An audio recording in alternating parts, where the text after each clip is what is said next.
জনাইছো নয়ন ষ্টুডিঅ'ৰ আন এটা ভিডিঅ'লৈ। আজি ভিডিঅ'টো অলপ বেলেগ ধৰণৰ হ'বলৈ গৈ আছে, যিহেতু মোৰ চেনেলটোত শ্বৰ্ট ফিল্ম বিয়ানাম আদি ভিডিঅ' আমি আপলোড কৰি থাকোঁ। আজি ভিডিঅ'টো অলপ বেলেগ ধৰণৰ হ'বলৈ গৈ আছে। মোৰ ভিডিঅ'টো আজি ভ্লগ ছিষ্টেমত কৰি আছোঁ।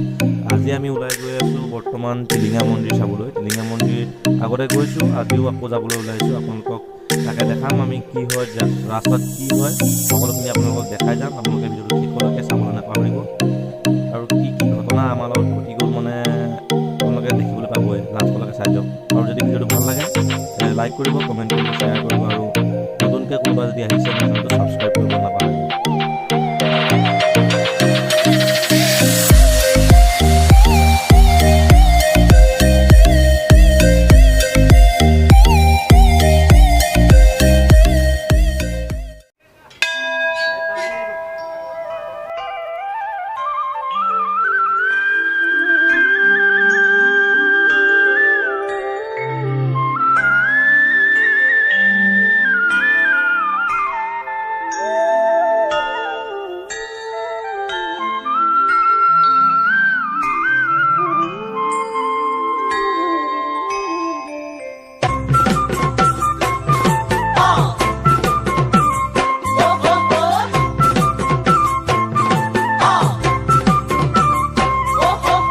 জানো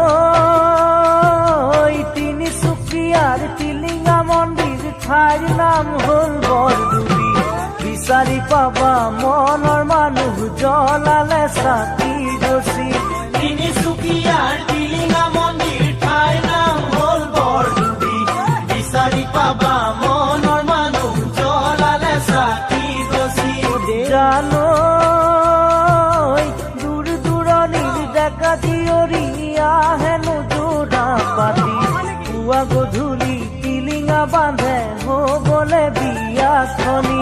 দূৰ দূৰণিৰ ডেকা জীয়ৰী হেনো যোৰা পাতি, পুৱা গধূলি টিলিঙা বান্ধে হ'বলে বিয়াখনি। ঐ জান হ'বলে বিয়াখনি।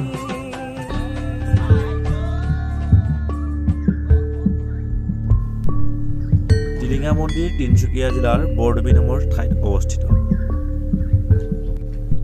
এই মন্দিৰটো শিৱ পূজাৰ তীৰ্থস্থান হিচাপে পৰিগণিত হৈছে। এডাল গছক কেন্দ্ৰ কৰি এই মন্দিৰটোৰ সাজি উলিওৱা হৈছে। যিজোপা বটগছক কেন্দ্ৰ কৰি এই টিলিঙা মন্দিৰ আছে, সেইজোপা গছৰ তলত উল্লেখিত চনৰ কোনো এটা দিনত এজন চাহ শ্ৰমিকে মাটিৰ পৰা ওলাই থকা শিৱলিংগ এটা প্ৰত্যক্ষ কৰে। বনুৱাজনে শিৱলিংগটো দেখা পোৱাৰ লগে লগে এই বিশেষ চাহ বাগিচা কৰ্তৃপক্ষক অৱগত কৰে। বাগিচা কৰ্তৃপক্ষই উক্ত স্থানত এটা মন্দিৰ সাজিবৰ বাবে সিদ্ধান্ত লয় আৰু হাতে কামে আগবাঢ়ে। এনেকৈ টিলিঙা মন্দিৰ নিৰ্মাণ কৰা হৈছিল। বৰগছজোপাৰ ডালত ভক্তই টিলিঙা বান্ধে আৰু গছজোপাৰ ওপৰত ৰঙা সূতা একে উশাহতে বান্ধে। যি মনোবাঞ্ছা লৈ ভক্তই টিলিঙা বান্ধি থৈ আহে আৰু সেই মনোবাঞ্ছা সিদ্ধ হোৱাৰ পাছত পুনৰ সেই মন্দিৰলৈ গৈ সূতা আৰু টিলিঙা সুলকাই থৈ আহিব লাগে। টিলিঙা মন্দিৰৰ সৈতে এক বিশ্বাস জড়িত হৈ আছে। শিৱভক্তসকলে বিশ্বাস কৰে যে এই মন্দিৰত এটা টিলিঙা বা ঘণ্টা দান কৰি ভগৱানৰ শিৱৰ ওপৰত আস্থা ৰাখি যি কামনা কৰে তাৰ নিশ্চিত ফলপ্ৰাপ্তি ঘটে। এই মন্দিৰৰ বৰগছজোপাত ভক্তই টিলিঙা একে উশাহতে বান্ধিলে ভক্তৰ মনোবাঞ্ছা পূৰ্ণ হয় বুলি কোৱা হয়। সেয়ে এই মন্দিৰ নাম টিলিঙা মন্দিৰ নামেৰে জনাজাত।